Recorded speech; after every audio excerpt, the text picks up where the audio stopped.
இப்போ ஹீரோவோட தங்கச்சில ஒரு தங்கச்சிக்கு அப்படியே இப்ப கல்யாணம் முடிச்சிடுறாரு. இப்போ அந்த கல்யாண புரோக்கர் லேடி இப்ப கால் பண்ணி இந்த மாதிரி ட்வின் சம்பந்தம் ஒன்று வந்திருக்கு, அக்கா தங்கச்சி எல்லாம் கேக்குறாங்க, ஒரே செலவுல இப்ப 2 கல்யாணத்தை முடிச்சிடலாம் சொல்லிட்டு இப்ப சொல்றாங்க. ஆனா நம்ம ஹீரோ அவங்க 2 பேரும் பார்க்க ஒரே மாதிரி இருக்காங்க, அதெல்லாம் சரிப்படாரா சொல்லிட்டு அங்க இருந்து சொல்லிட்டு வந்துடுறாரு. இப்போ நம்ம ஹீரோ லவ் பண்ற பொண்ணு சப்னா பொண்ணு பார்க்க வந்திருப்பாங்க. அதனால இவரு அந்த பொண்ணை கன்வின்ஸ் பண்ணலாம் சொல்லிட்டு பேசி பாக்குறாரு. அந்த பொண்ணு உனக்கு தங்கச்சி தான் முக்கியம், என்னோட ஃபீலிங்ஸ் நீ சுத்தமா யோசிச்சு கூட பார்க்க மாட்டேன்னு சொல்லிட்டு அங்க இருந்து கோவமா போயிடுறா.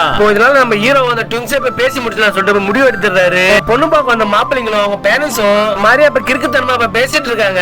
ஒரு மாரியா இப்ப பேசிக்கிறாங்களே சொல்லிட்டு தங்கச்சி இப்ப யோசிக்கும் போது நம்ம ஹீரோ அவங்களை அப்படியே சமாளிச்சுப்பாங்க இருந்து அனுப்பிச்சு விட்டுறாரு. ஒரு லவ் பண்ற பொண்ணு கிட்ட போயிட்டு எப்படி 2 தங்கச்சி மாப்பிள்ளைய பார்த்தாச்சு சொல்லிட்டு சொல்றாரு. அந்த பொண்ணோட அப்போ டவுரிக்கு எங்க போவா பணம் மரத்துல காய்க்க சொல்லிட்டு சொல்றாரு. நம்ம ஹீரோ கூட இருக்கிறதுதான் அவருக்கு 2 கிட்னி இருக்க சொல்லிட்டு கத்துறான். இப்போ பெரிய தங்கச்சி கல்யாணம் ஆகி ஃபர்ஸ்ட் ரக்ஷா பந்தன் வர போறதால அதுக்கான ஏற்பாடுலாம் இப்ப இருக்கிற தங்கச்சி கிட்ட எல்லாம் பண்ண சொல்லிட்டு கொஞ்சம் வேலை விஷயமா வெளியே போறேன்னு சொல்லிட்டு தங்கச்சி கிட்ட எல்லாம் சொல்லிட்டு இப்ப கிளம்பிடுறாரு.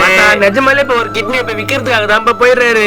ஆபரேஷன் இப்ப முடிஞ்சிருது. இப்ப பெரிய தங்கச்சி இப்ப கொஞ்சம் காசு தரணும். ரக்ஷா பந்தன் முடிச்சிட்டு போகும்போது இப்ப காசு தரலாம் சொல்லிட்டு பாப்பாரு. ஆபரேஷன் முடிச்சு இப்ப வலி தாங்காம இப்ப வீட்டுக்கு வந்துடுறாரு.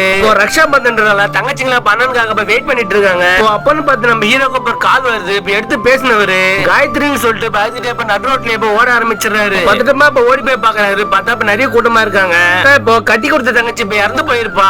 என் தங்கச்சி கிடையாது. இப்ப வீட்டு ஃபுல்லா இப்ப தேடி பாக்குறாரு. ரொம்ப நல்ல பொண்ணு ஏன் ஆச்சுன்னு சொல்லிட்டு அவரும் இப்ப கத்திரி அழ ஆரம்பிக்கிறாரு. பக்கத்து வீட்டுல இருக்கலாம் அவங்க தங்கச்சி கிட்ட ரக்ஷா பந்தன் போனா டபுள் டோர் ஃப்ரிட்ஜோட தான் வரேன்னு சொல்லிட்டு சொல்லிட்டாங்க. அந்த பொண்ணு நான் அண்ணகிட்ட எல்லாம் கேட்க மாட்டேன்னு சொன்னதுக்கு ரக்ஷா பந்தனுக்கே போக வேணாம்னு சொல்லிட்டு இப்ப சொல்லிட்டாங்க. இந்த பொண்ணை டவுரி கேட்டு இப்ப டார்ச்சர் பண்ணதால தான் இந்த பொண்ணு இப்ப தற்கொலை பண்ணிட்டா சொல்லிட்டு இப்ப சொல்றாங்க. இது கேட்கற நம்ம ஹீரோவில இப்ப தாங்கிக்க முடியல. பேரமா இப்ப அழுவுறாரு.